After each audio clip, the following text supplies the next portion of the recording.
Welcome to the Soul Tribe Podcast. The Soul Tribe Podcast was created to help you navigate through the world of spirituality, wellness, and self-development in an easy, grounded, and relatable way. We break down everything from the Akashic Records, manifesting, spirituality, and so much more. We want to help expand your boundaries and bring the spiritual world to you in a fun and easy way.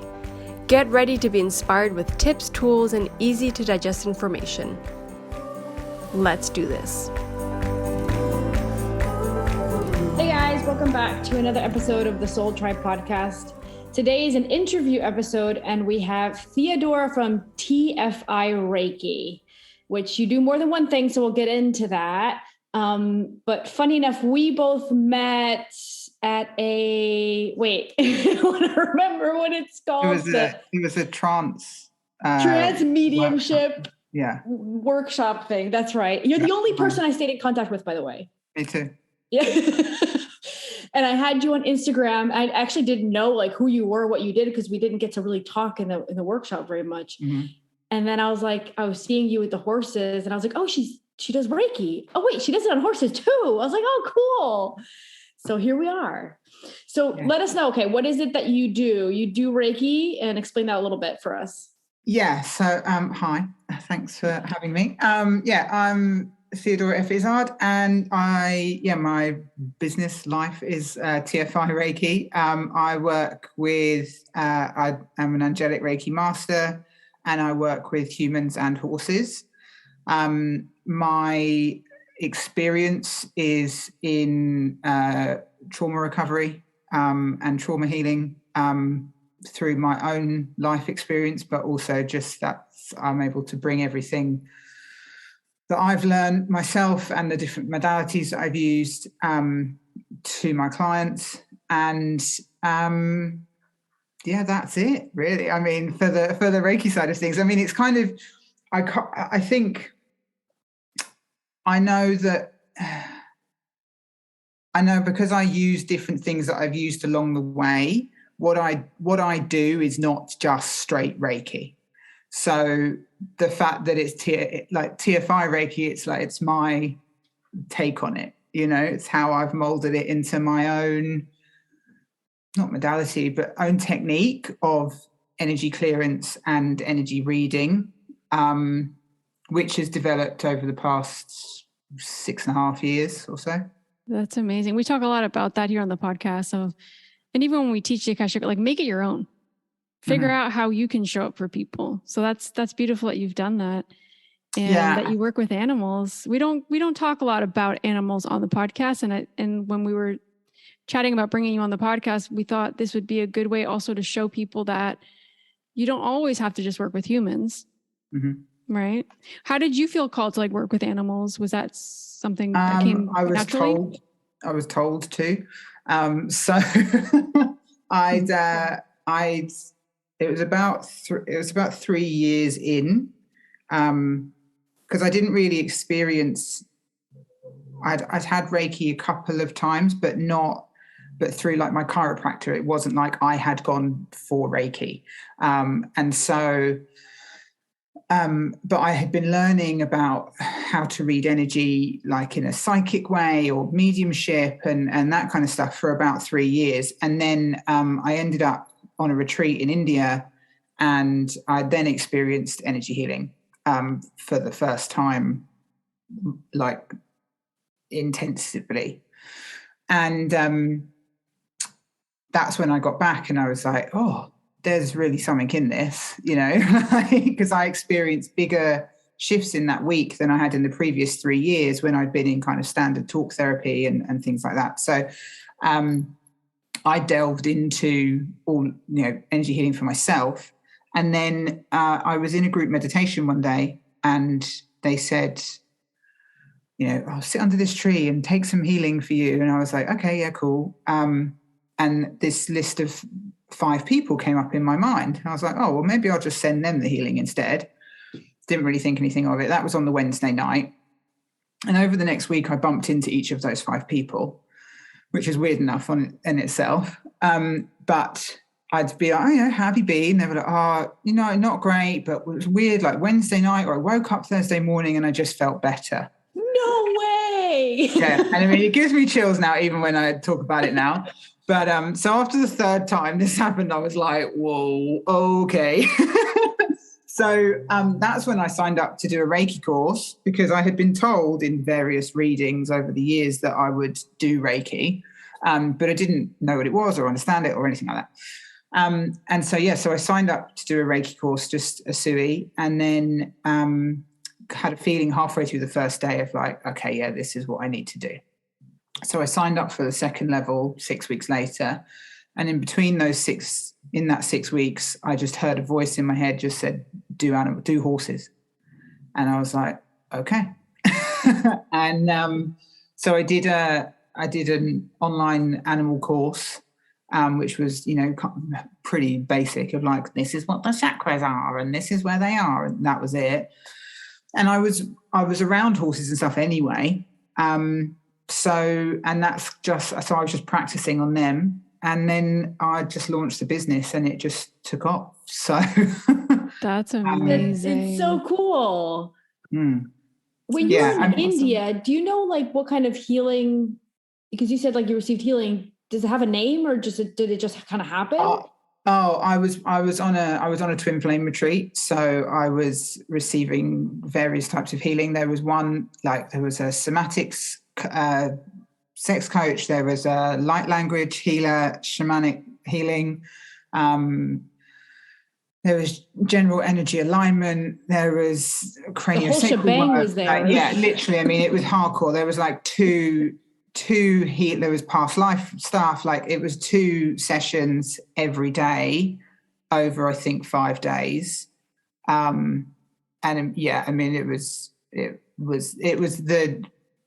a real death of my old self, or one of the first major deaths of my old self. And it was massive. And I still work with a lot of the healers that I met there now, and they've been massive guides, especially in that kind of first year or so in 2019.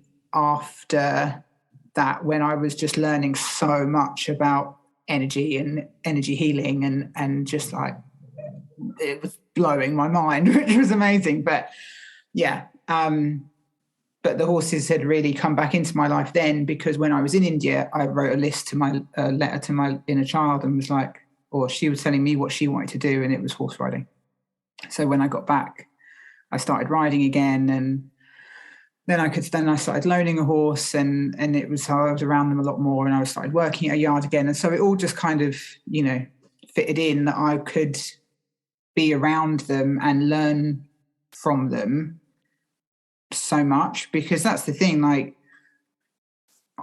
I don't tend to go looking for learning or information. I'm offered opportunity and offered people to work with, and things happen to me, and then I might find a book on it afterwards. And I'm like, oh, okay, that's what that was. Great, So, but with the horses, I'm just observing, and they teach me everything that I know about, on an energetic level, at least. But yeah. That's so that's cool. Awesome. Yeah. Yeah. Before we started recording, we were getting into, now that you talk about like the horses talking to you, right? And things like that. Mm-hmm. Before we started recording, we were talking about how the Akashic records say that we go through like these different arrays of like being animal, plant, rocks, but most souls decide to end in the form of like a horse, a cat, or a dog before moving on to human.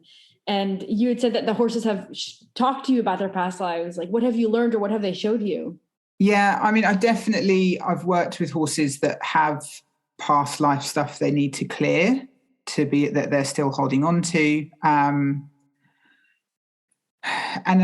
kind of their personalities will sometimes show themselves as like human equivalents, more so in but with the past life stuff, it's just like it is with humans, you know, like there will be some kind of experience. Like, I think one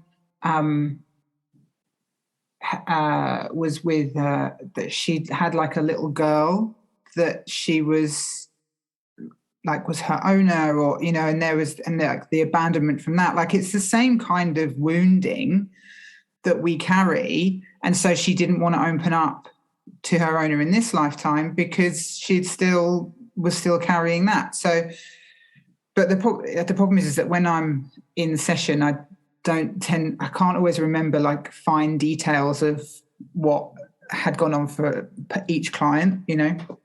But and it doesn't happen a huge amount. I had one horse actually that was there. It was Merlin's horse. That was cool. That's so cool. That's awesome. Yeah, he was like proper. I was like, wow, you've done some magical stuff here. Like, here's super cool. So yeah, there is, but that's the thing. Like, they just, I sometimes, because like horsey people are pretty down to earth, right? And so Very grounded, yeah. Yeah, and so sometimes, you know, when this kind of more mystical stuff comes through, obviously I just say what it is, because I'm not trying to filter with my own stuff. I'm just saying, like, this is a past life thing or whatever it is, because if that's how it feels, that's what's true in the moment. But I don't think that, I mean, it's definitely, you can tell when a horse is an old soul or when they're not, like, just like you can with humans, really, you know. It's funny you say that, because I was just thinking that I get that energy from you. Yeah. Oh yeah, I mean, totally. I've been for such a long time. Yes. You're still here?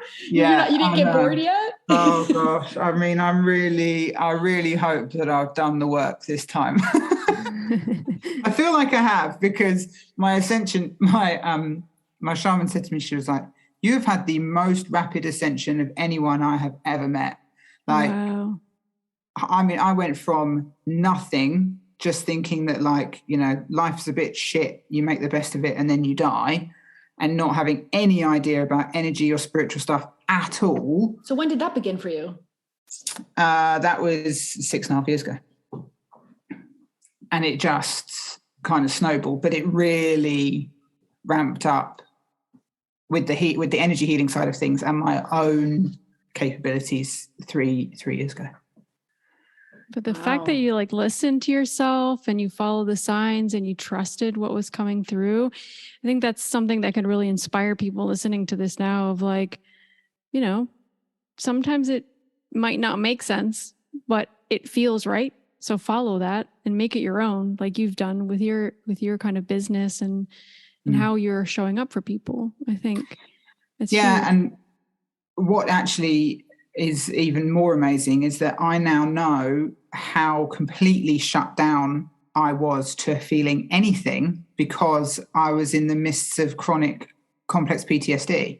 Like, I was an alcoholic, a binge eater, everything. I could not, and just knowing in my body, I could not feel. Like, I had to teach myself how to feel emotion, because I had been so shut down for my entire life. I knew how to represent emotion to other people, but to feel it, totally different ballgame. So now I'm like, well, the fact that I was feeling and getting these messages, like, if I got these messages now, I'd be on the floor, because now I'm open enough to it. But I mean, I quite quickly worked out that when I followed the feeling and I followed the advice, life went well. And when I didn't, it didn't. And I would, to begin with, I used to physically, like, it would feel like I was vibrating if I was going on the wrong course. And as soon as I followed the advice, I'd be like, okay, yeah, this feels right. So it just got easier. But that's interesting. So you would, when you were vibrating, you were on the wrong course. That was like your indicator. You know what I find interesting about that? Recently, I heard someone talk about seizures, right? Mm-hmm. And what I learned about seizures, I read somebody so many years ago, I don't know, it must have been like 7, 8 years ago. They are having seizure issues or they had seizure issues. I don't know if they still had it. I can't remember that now, but the Akashic Record said that most seizure cases were when souls couldn't properly connect with the body. Mm-hmm. So that's kind of similar, isn't it? Yeah, my dog has seizures, but he only started having them the first time he ever had one. I had just had a horse die in my arms, basically, and I was so massively overwhelmed. And after it was all over, I went back to the car and hugged him, and it was all my energy just went on to him. And then I took him for a walk, and then 20 minutes later, he's having a seizure, and I was like, "Oh my God!" Like they absorb everything. Yeah. So, and me and him are so energetically linked. Like anything that I do, I now work out that it's like when I had my last accident and broke my fingers, straight away he got diarrhea and he had it for 8 weeks. Oh wow, you guys are super connected. Yeah. Like, and he was my friend was looking after him that day, and she said that he changed. Like I had called her and been like, oh, I'm in the ambulance or whatever.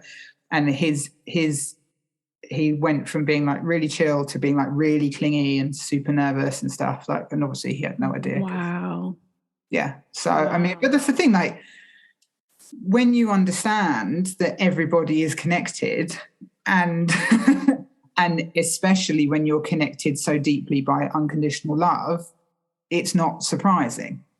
But, to our normal everyday little tiny human minds, it's like, oh, this is incredible stuff that's happening. But I've got so used to it now that I'm like, oh yeah, okay, well, of course. Like, Yeah, that's just how it works energetically.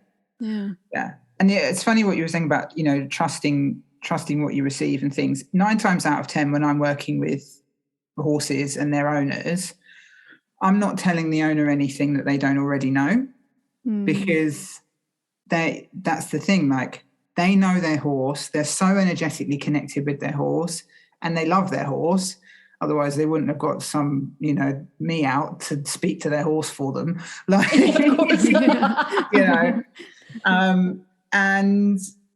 they're like, and I'm like, but I always say to them, like, you know what's going on with your horse. You just don't trust what they're saying. You don't trust what you feel and what they're telling you. I was like, because you are communicating all the time. They understand English.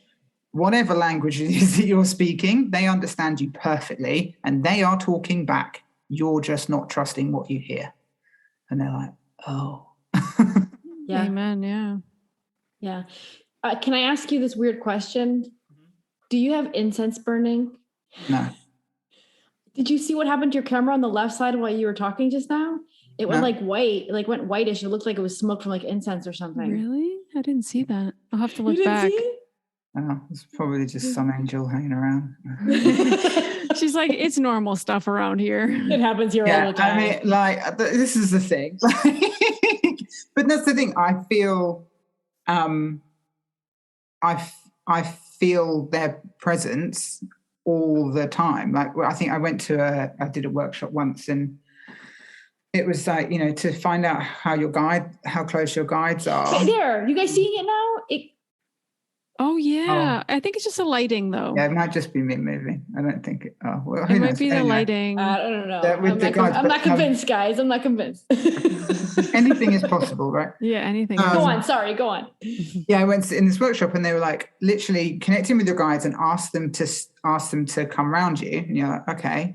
And you're like, okay, notice how you feel. You're like, I'm all warm and tingly and great. And it's like, and now ask them to step back.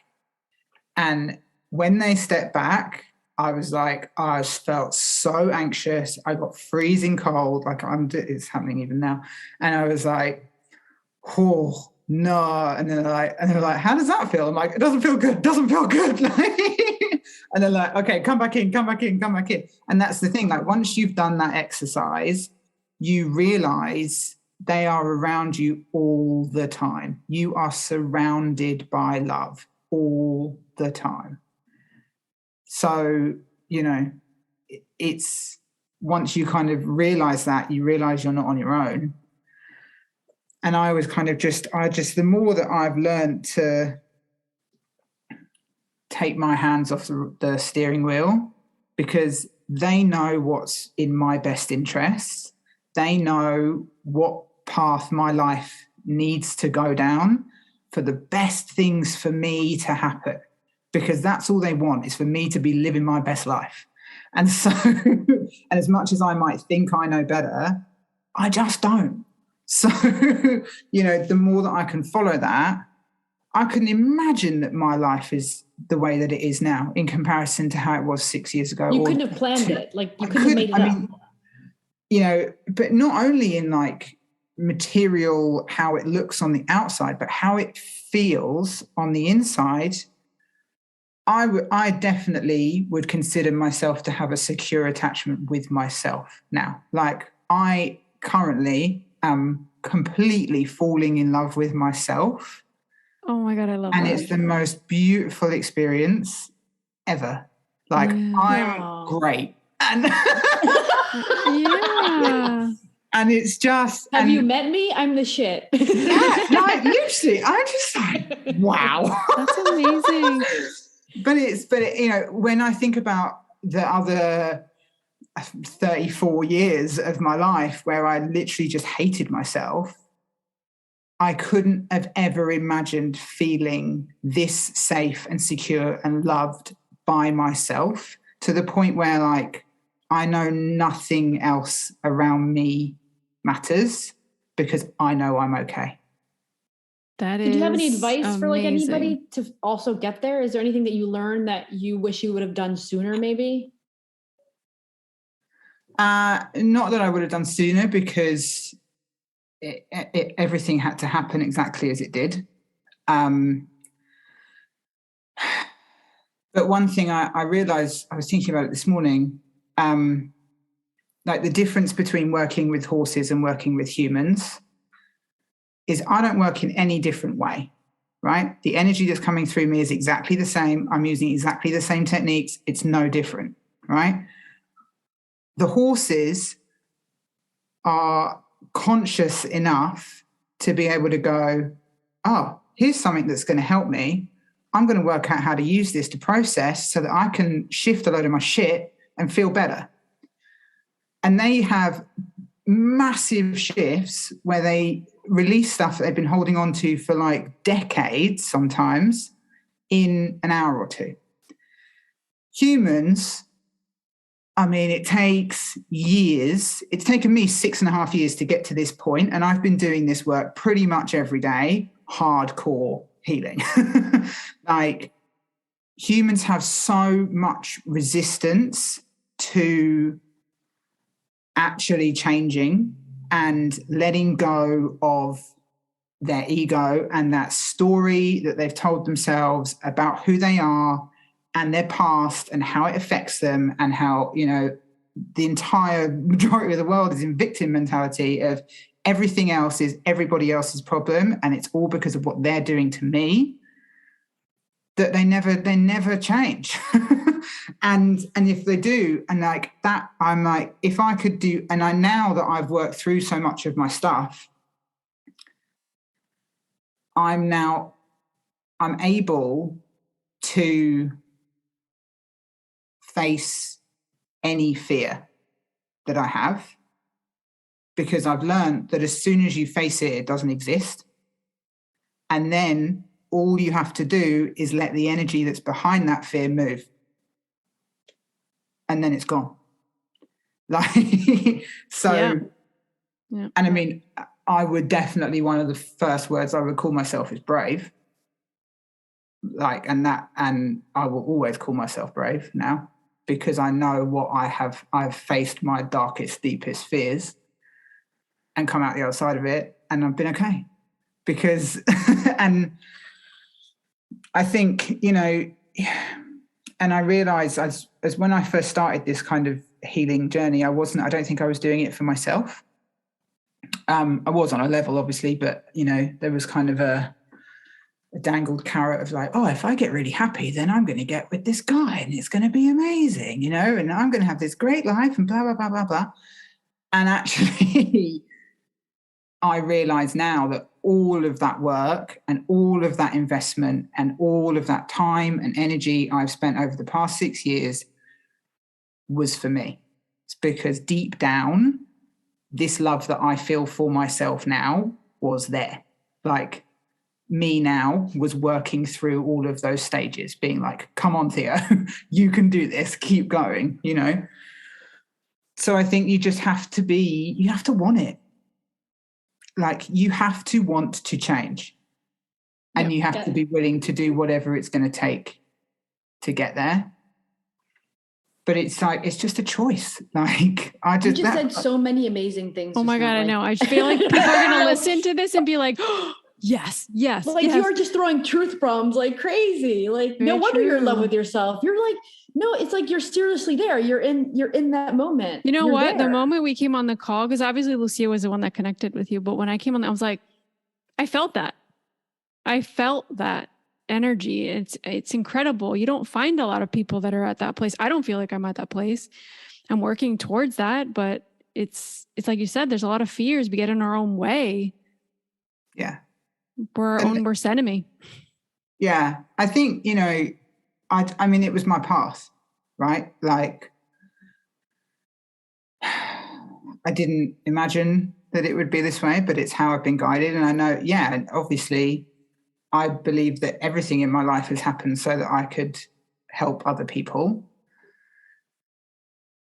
But actually, now that my focus is more on myself, I understand that actually the best way that I can help others is by not necessarily trying to help them, is to let them work out their own shit in their own time. Like, obviously I can care and support and be there with them. And that's what I do and that's the thing the other difference I noticed between horses and humans is like, I turn up and I'm like, here's the space, here's the energy, you need to do the work. And the horses go, okay, yeah, I get that. Like, there's a bit of like, oh, can I trust you? Like, who are you? What's this? And they're like, oh, but yeah, this made me feel better. So, okay, cool, I get it. Humans are like, well, no, I don't know. Like, yep. You know, it's like that meme of like, you ask for a cake and God says, okay, here's the eggs, flour, sugar, water, go make it. And then you're bitching and moaning because you don't have the cake. Like, it's the same thing. Like, it's true. You're given what you need. But if you came to me and were like, oh my God, Reiki fixed me, then it's not empowering for you. Like, you have to fix yourself. Yes. You know? Oh my God, this girl, you know what? It's so funny. We have a Patreon that we post on monthly, and we have our individual messages, and my message was about being of assistance and service to others and the ego. And I touched on some of this that you're saying, like, you have to know your boundaries too. I think that comes with self-love, with knowing how you're showing up for people, and you're not there to solve everybody's problems, right? You're not there to give them all of the solutions. You're there to do whatever it is that you need to do that day. And that could vary from day to day or from year to year. And that person needs to take that, and it's empowering. That's how I find it. If you're a healer, if you're a reader, if you're an intuitive, whatever that is, you're empowering the person, and you're not above them because you're there providing a service ever. And I think the moment that you feel that you are above somebody, then there's a problem. Or the other person seeing that you're like, I'll make that very clear. I'm like, I depend on you to be open for me to be able to channel and give you the information. Mm-hmm. We're equals here. I'm just channeling. That's all I'm doing. Right? 100%. Yeah. Yeah. Same thing. That's what I've always said. I'm always like, I'm literally just like the hose pipe, and the Reiki just comes through me like the water, and that's it. And it's just going to clear you out. And depending on what you've got, how much shit you've got in your hose pipe, like rocks and dirt and stuff, like, but the water's still going to get through eventually.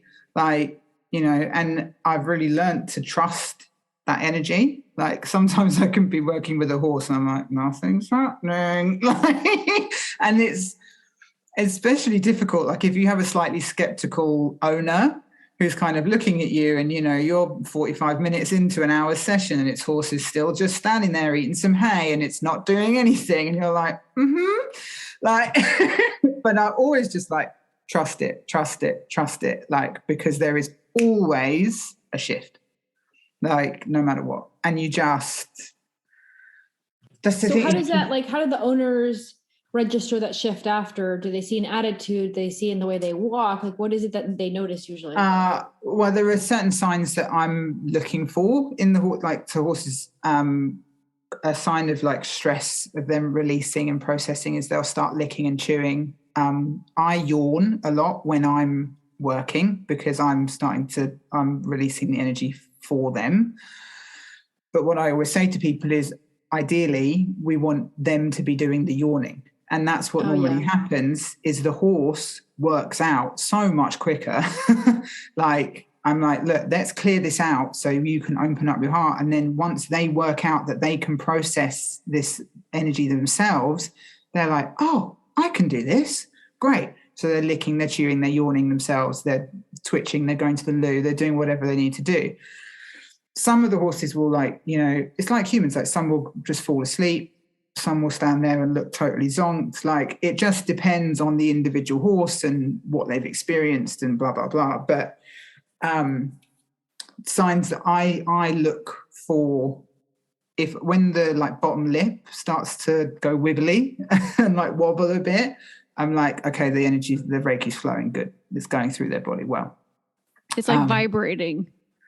Yeah, it's just, I mean, but then I quite often have it, my energy field gets so big that I will quite often have other horses start piggybacking off. They're stealing the healing. Yeah. And I've had horses like go for the other horses to be like, get off, it's my time. And I'm like, it's okay, guys, there's enough to go around. Yeah, so it can, you know, it can depend. But they're the things, like, I just always tell the owner exactly what I'm experiencing. I play it like catchphrase. I don't know if you guys have that, but so I just say what I see. I say what I'm feeling in my body. And because of my trance work, trance training, I am able to blend with the horse's energy enough that they speak through me. Okay. When we were in our workshop, awesome. that old guy spoke through you, and he was the one you said he shows up a lot. But like the old guy who was like, "Oh, you ladies are looking good." I have genuinely no memory of that, but yeah. But I mean, it was funny. Yeah. So wait, okay, 2 questions, and maybe they can go together, because I'm fascinated that this work that you're doing with the animals. I mean, mostly, obviously, the horses, like you said. What do people go to you for in general for their horses or their animals? And how does the connection with the messages you're getting from them when they're talking to you, does that help in any way in the healing, or what role does that play in the healing? Okay, hang on. First question was, so what do people come to you for? Like, like my horse is what problems or issues? I mean, normally it's, if people want more of a communication session, then that's normally because, you know, they just want to know their horse is okay. Is their horse in pain? Like, are they happy? Something like that. Or you might have an issue, which is, you know, the horse is very stressed, or it's, I don't know, done something, or it's not getting on. You know, there is a problem that they want to try and get to the bottom of. So it can depend. And sometimes I'm there for one thing and I end up clearing something else, because for me, I'm not there for the owner, and I'm not there, like, I'm not the kind of animal communicator that is going to stand there and tell you your horse's life history, because it's not important to me. I don't care. Like, what I am there to do is help the horse feel better. So if there are snippets of its past that it's going to show me as, you know, a trauma happened here or whatever, but quite often they say, I don't want to know, I don't want to talk about it. I want to leave it in the past, you know? And that story is just for the owner's ego, to a lot of the time, to be like, oh, they had such a tough time and now look how happy they are. I did that. No, the horse did that because Yeah. it released the energy for itself. But I don't really go into that often. Yeah. Okay. That makes sense. No, that makes sense. But that's the thing. I'm there to connect with the horse, and the owner gets to experience what the energy is that's happening. That's how I see it and how I work. I'm not the kind of, I don't like to work with I will work with a horse for however long they need, but I'm not the kind of person that's like, you need 6 sessions or 12 sessions or whatever. I'm like, if I can get this done in 1 session, sick. Like, because I want you to not need me, because if you don't need healing, then jobs are good and like life's great, So yeah, that's that probably. But yeah, it's nice to see the difference or hear about the difference in the horses, because I think I don't underestimate the power of the Reiki that I work with, but I guess I'm not arrogant with, I don't think it's me. And obviously because I don't get to see the shifts, but when I hear about them, I'm like, oh yeah, like this is pretty good actually, Pretty amazing. Yeah. Yeah. Like hearing that issues are 95% better after one session and things like that, So people will come to you for not only the actual healing, but the communication. Yeah. That's awesome. And I can't always say, that I never know what's going to happen until I get there. And what I do find is that if a horse is really in pain or needs physical healing, there is normally little to no communication, because they just go straight in and straight under, and they're like, this is what I need. I would love to at some point, I think in the future, look at the way that humans work with horses, and the way we treat them. I find I'm really reassessing it, and there are a lot of not issues with it, but like boundary violations and lack of consent, and all of these things. I would one day love to be able to retrain the horses and their humans, and maybe start with horses from scratch. I don't know how it's going to look, and I don't know whether I'll just do rehabbing but there's something there about really making it a conscious, balanced relationship again, and not something that is inherently traumatic from the moment it begins.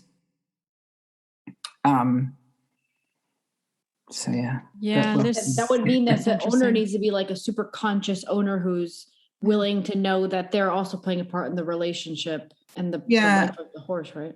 Yeah, but I mean, I think that's why I don't think it'll be for another 20 years or so that I would be able to start doing this work more openly, because I think there needs to be a bigger shift, and it is coming. I actually think the shift will be sooner. Well, yeah, but I mean, for me personally, okay. I don't think I would start my work for 20, or that's what I kind of hear.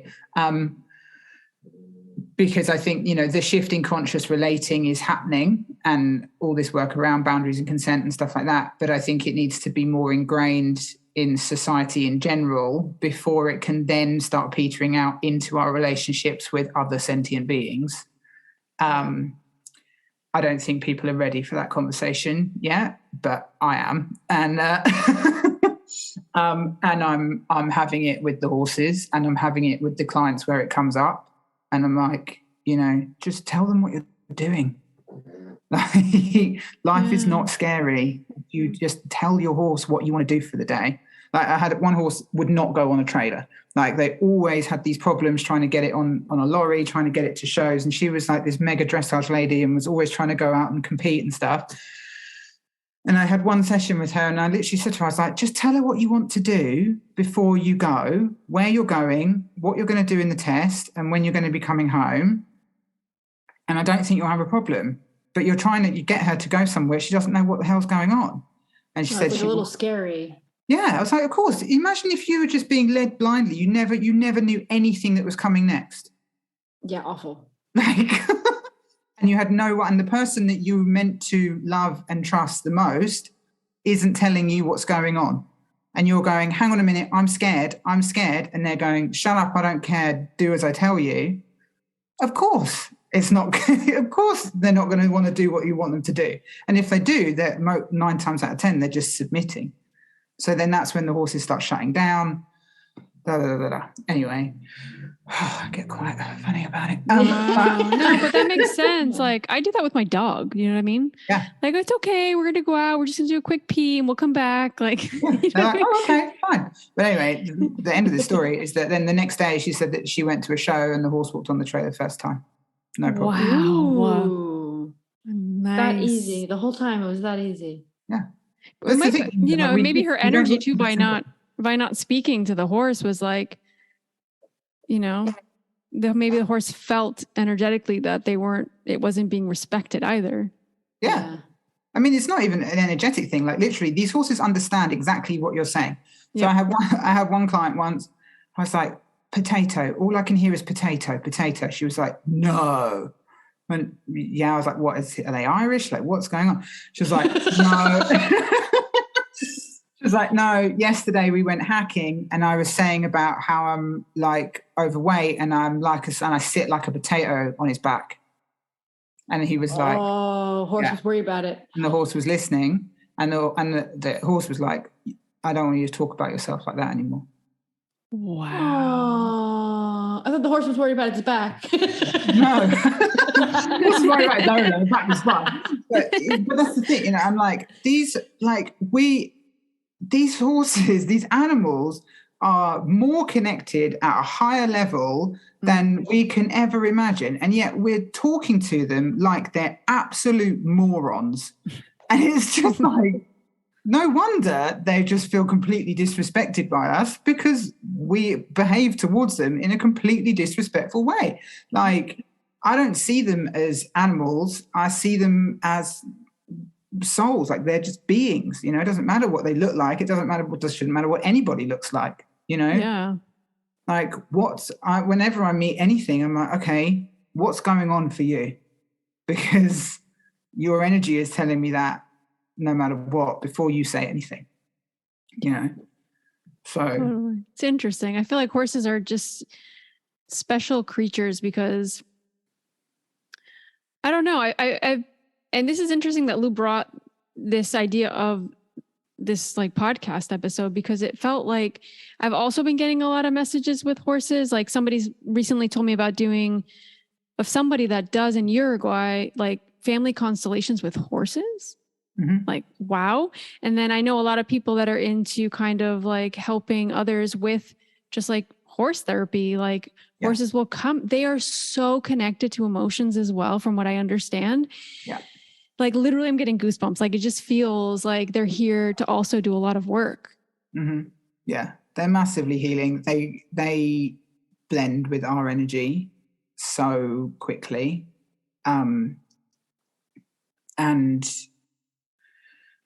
I have a lot of times where I'm like, this is not this horse's problem. They're just absorbing all of the owner's shit. That happened like you with your dog, right? The same thing. Exactly. Like you need to, like the other day, I went for a second session and after about 20 minutes, I was like, he's telling me I need to stop. I need to work on you. And I said to the owner, I was like, can you come and sit in front of me? And so I just gave her it. I just like put my hands on her shoulders and just worked on her. And then after about half an hour or so, the horse then came over and joined us and like put his head over her shoulder. And I just had one hand on her and one hand on him. That's so sweet. And I just worked on them both to like reconnect him. And that's never happened before. I was like, this is powerful. It's like, this is really cool. Yeah, it was a really beautiful moment. And there was like so much chaos going around on the yard around us, but in that, like in his stall, it was just total peace and calm and it was amazing. So yeah. I love my job. I know, I can tell. I was think actually that's going to ask beautiful. you, because I was going to say, like, I can tell that you're very passionate about it. Yeah. It's So just you only do horses. You're not doing like dogs or other animals. yeah. I mean, I gave my fish some Reiki the other day, but like it. I mean, horses are they're my thing. I connect with them on a completely different level. I tried to love dogs. Like I got a job as a dog walker a couple of years ago. So I was like, oh, I'm walking the dog all day, every way. Why not get paid for it? And after about 3 days, I realized I don't actually like dogs. I like my dog. And actually, I think most other people's dogs are really annoying and badly trained. And I don't want to spend time with them. So I think that like your level of honesty I love seeing it. Like you're super honest, even about your own path and where you were and where you are. And I think that's not everyone's able to say things so upfront like that. I mean, I genuinely don't know another way to be. And I think that I know that it can be, I found out I am autistic. I only found out a year or so ago. And I know that is a trait that people that are neurodiverse. Oh, then I must have it too, because I will say everything just like you. Like, that's why I admire it as well. Because I wish everyone was like that. I mean, it just makes life so much simpler. Yes, but don't tell me what I want to hear. Tell me what I have to hear. That's it. Yeah. But it's just,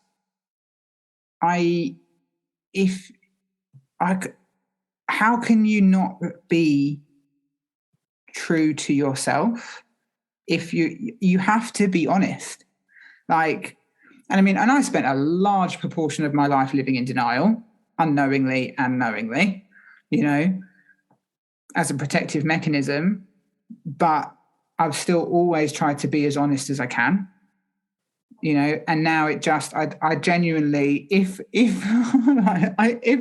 ask me when I think about having to lie about something, I physically don't know how to do it. Like, it just makes me feel weird, and nah. So yeah. But I think, it's part of getting rid of shame. Yes. Very good point you're bringing up right now. Yeah. You have to, you can't, the way that I learned how to get rid of shame was, as soon as I felt it, was to talk about whatever I felt. Call yourself out. Straight away. Yep. So wait, you're linking shame with lying. Is that lying to yourself? No. I'm linking shame with honesty. Oh, okay. And honesty as a way to heal shame. Mm-hmm. But I think that lying instantly creates shame. Mm-hmm. Yeah, because you're hiding something. Yeah. Or you're saying something that's not true because of the shame you feel about that thing. Yeah. Yeah. I think shame's a big thing. Avoiding. Yeah, avoiding as well. But I think shame's a big thing for a lot of people. I see that time and time again in readings and myself. And I think this has been a big part of us also coming on the podcast, of being able to talk about things and be real as we can, right? Without calling other people out, and just sharing our experiences, right? Yeah. And I think that's been very healing in itself. Well, I struggle with, in this house, I struggle a lot with shame because my child's 5. And maybe it's a normal thing for a 5-year-old. I actually didn't really look it up, but she has it a lot, like really often. Shame? Yeah, a lot. It's interesting. I mean, the only thing that's coming to mind is that children's behavior is learned. Yeah. Yeah. Not to call you out or anything. Well, yeah, but or things that she's seen, right? Yeah, but that's the thing. Our society is so full of shame. Mm-hmm. Everything in society is telling you there is something wrong with you, and here's something that you can buy to fix it. Amen. Even healing now. There's no generational wisdom anymore. It's all, I have to go to someone that apparently knows more than me, even though I don't know them, and I have to pay them to get information, because it's just there's no, everything is outside of ourselves. And so that ability to be able to be honest with yourself and how you feel and be proud of that, and therefore, and whatever you are experiencing, and not be in shame about it, is bombarded at us forever, you know? Yeah, I agree with that. And I think that's part of our self-love too, being able to face every aspect of ourselves and decide what things really feel for us. Like, not because society's saying it or because we're supposed to feel this way or this is what we're supposed to be doing. It's more like, this feels right for me. Like, you know, the path that you've walked and everything you've been through or anybody's been through, like you decide how you live that and how you go through that in your journey, and being unapologetic about it too, right? Like finding your way to deal with it. Yeah. I mean, you know, a prime example was I put, I was raped in my past, and I put out a post on social media being like, this is not my shame to carry. Like, I didn't need this to be a secret, because it's not. Like, this is, it's a lived experience in me that has had a profound effects, but I have worked through them and healed them. And the amount of messages that I got from other people being like, thank you for saying this. Like, the same thing happened to me or similar happened to me. And I wish, like, it's helped me to remember that this is not my shame. Like, I don't need to be ashamed of this, and I can speak out and blah, blah, blah. Like, that's one of the biggest things. Like, I know in the past I've talked a lot on social media about my struggles with my mental health, and people are always saying like, oh, you're so honest and authentic. I'm like, it's because when I was sick, there was nobody that I could see that had got better. Yeah. That was actually saying, this is what I'm going through right now. Yeah. Like, this is my journey, and this is, you know, like, this is how hard it is, and this is what I'm struggling with today, or this is how I fix this, or this is how I'm experiencing this healing right now, or this is a beautiful moment in my life. There was nobody that I could see. So, and if I had seen that, it would have been so helpful to know, you know, actually, I just realized I was just like paddling in the dark towards, I didn't even know what I was going towards, but I knew there was a light somewhere, you know. But that's the thing. It's like, that's the only reason, because otherwise I wouldn't be on social media. But that's why I do it. I like to see your horse pictures, so keep being there. Okay, all right, yeah, fine. But do you know what I mean? Because it is, I do find it distracting, and I do find it, when I have had times when I'm not on it, I'm so much more present. Like, it's the incessant scrolling thing. Yeah.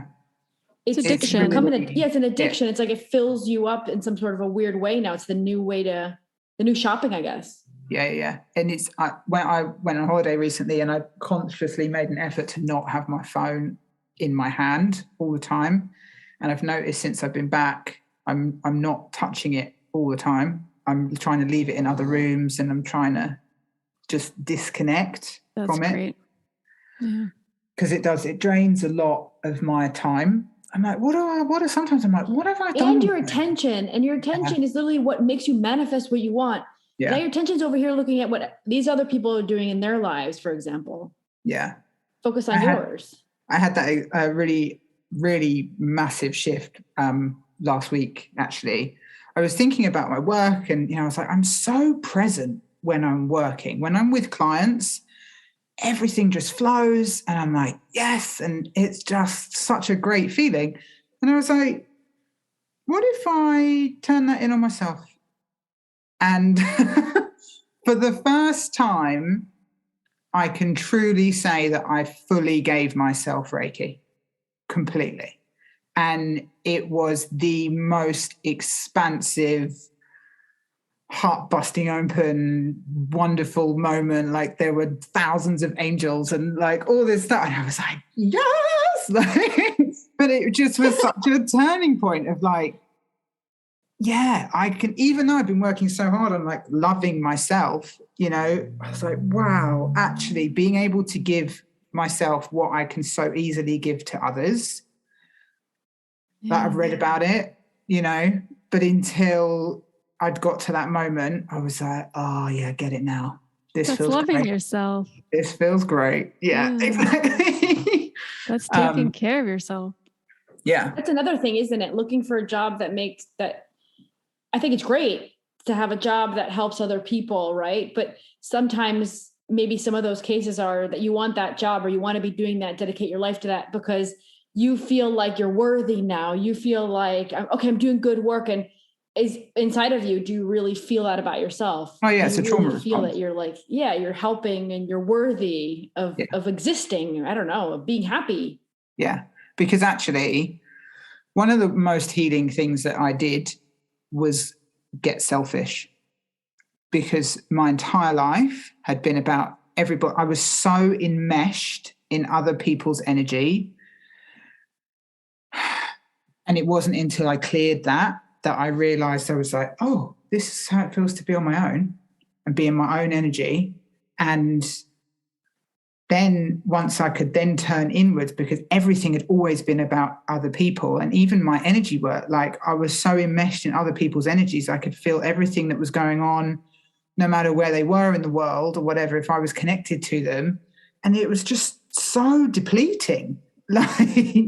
And now I feel the difference in that, and I'm just in me and I'm connected to me, and I'm not thinking about what other people are feeling or how they're going to respond to something or any, I just don't care about how they feel now, and not in like a selfish way of like, I don't care about you, but it's not, I can literally, it's such a hard thing to try and explain. It's like, it's not your responsibility to make them happy or to understand what they feel. It could be content or healing or you speaking your mind. You're doing it from a place of authenticity. And if people don't understand it, that's not your responsibility to explain it to them again or to make them like it or accept it. I'm now I'm in my lane. Yes. And it's just this beautiful, really tiny little country road, and I'm really happy there. Whereas before I was on like a, I don't know, 50 lane motorway, and I'm like, that's just where I was. And I'd never been off of that. So I'd never had no idea that life could feel so peaceful inside me. I think a lot of people listening are going to really love what you're saying, because I think a lot of people are searching to get to where you are. Yeah. Well, they can do it.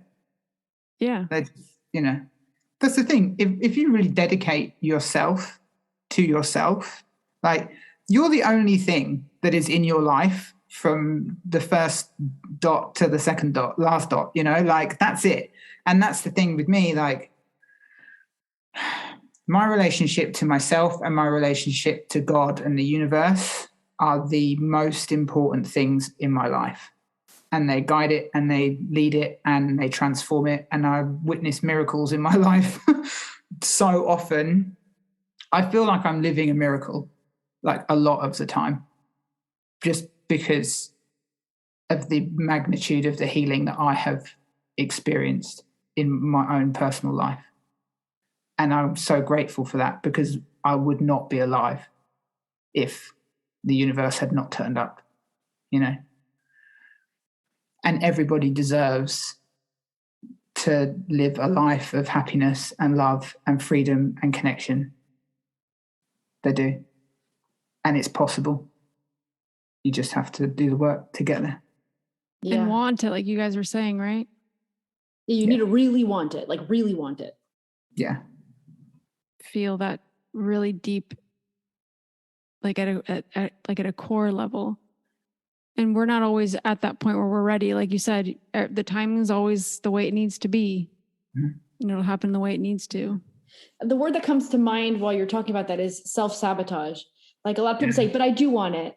And then you said at the beginning of the episode, like, I can't be happy because this person over here and this thing over there and that thing over there. Like that for me, self-sabotage. And that's what a lot of us humans do. We self-sabotage ourselves constantly until it gets to a point where they need to think that like the dam needs to break and you need to go, no, I'm going to somehow fix this all and create around me, and you have to go in.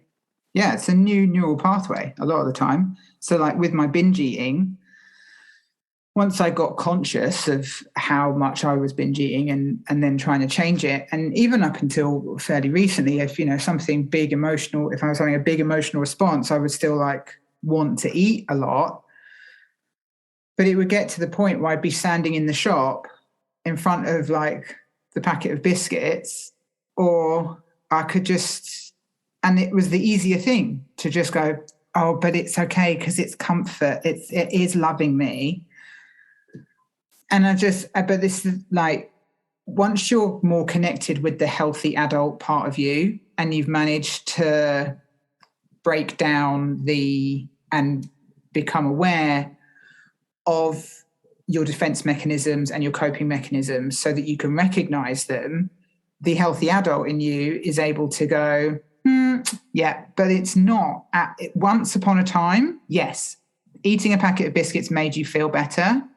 But right now it doesn't, because we're not 10 years old anymore. So now what we're going to do is we're just going to walk away from the biscuits and drink some water instead. And then, and maybe when we get home, we'll have a sandwich that's nice and nutritious or whatever. Do you know what I mean? Like you have to consciously talk to yourself. Like you have to train yourself. You have to go, this was once the loving option for me. Because all these different parts of your brain and your mind and your psyche and whatever are all trying to protect you. It's just that they're outdated, And so it's like you just got to reboot them and update them so that actually everybody can like run on the good programming that's keeping you happy. I love that you're talking about this because I've been doing the Joe Dispenza and I've been down the Bruce Lipton, thing. So like you're just saying kind of like what they're talking about, which I've been doing. And I love that stuff. I'm so into it right now. Oh, well, I'm glad they're on my wavelengths. They must be learning a lot from me.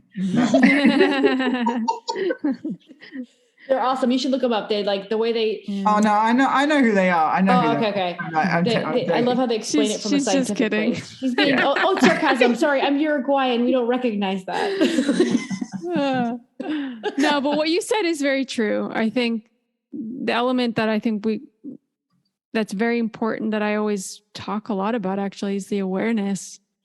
Mm-hmm. The awareness of the patterns, the awareness of the coping mechanisms, the awareness of our thoughts, our emotions, and being able to have patience and non-judgment towards those things and be able to work through them.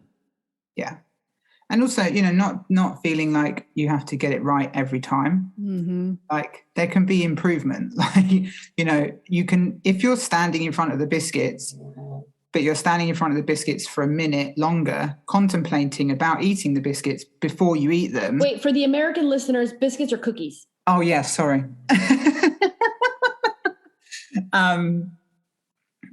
Yeah, the cookies. Then, it's better. At least there's that pause, whereas before there wouldn't have been that thought. It's automatic. So, it's just get everything in my face as quickly as possible, So it's not beating yourself up about it. It's like, okay, if you needed to eat the cookies that day, okay, but it's still improvement and you're still learning, and like life is a lesson, and to have that self-compassion of like, okay, we did better, great work, where, and then getting curious about, okay, so what are the ways that I can support you better next time? So that then the next time that you have that reaction, you're there for 2 minutes or 3 minutes, or you're not there at all, however long it's going to take you. Yeah, I think what you said about the adult self is really important, because a lot of these coping mechanisms and defense mechanisms, they're stemming from our inner child, from our past, right? Yeah. So the fact that we can nurture ourselves and be that parent to ourselves to help us make better decisions or cope with emotions or whatever that is, mm-hmm. that can be very helpful also to separate things and to feel like, okay, I'm here, I'm in control actually. And it's not that I have to use these things to help me get through this. And a lot of times it's pent up things that we've been through that we haven't fully dealt with, right? Yeah. I mean, that was one of the whenever, if someone's having some massive reaction or acting out or whatever, like when you actually realize that 99% of people are just running around as traumatized inner children, no matter how annoying they might be or triggering they might be, it's much easier to then find compassion and kindness and forgiveness for others and yourself,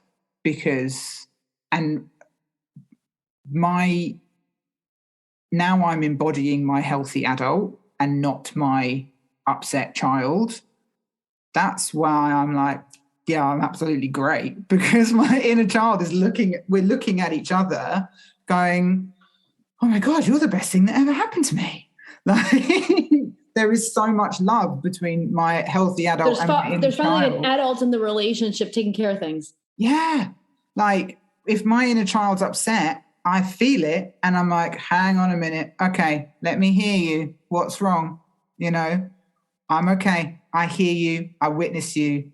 I'm here. Tell me what's up. And then you know that I'm going to love you and that I just can fix it because it's not a problem. And then she just instantly, I feel better. Yeah, like I'll love you no matter what. The unconditional love, right? Like, I love you, and no matter what, I know, my healthy adult knows that I can make good decisions that protect us both. Yeah. She is always safe with me now. Always. And loved. I love and that. that's it. So now we can actually just start having fun. Like, God. That's what I was living the other life. day. Yeah. Yeah. Like, there was such a big thing of, actually me having to let my trauma self go, because also dealing with trauma was the only time that my inner child got any attention for a really long time. And I said to her, I was like, if we let all this go, we can just have fun now. And she just went, oh, okay.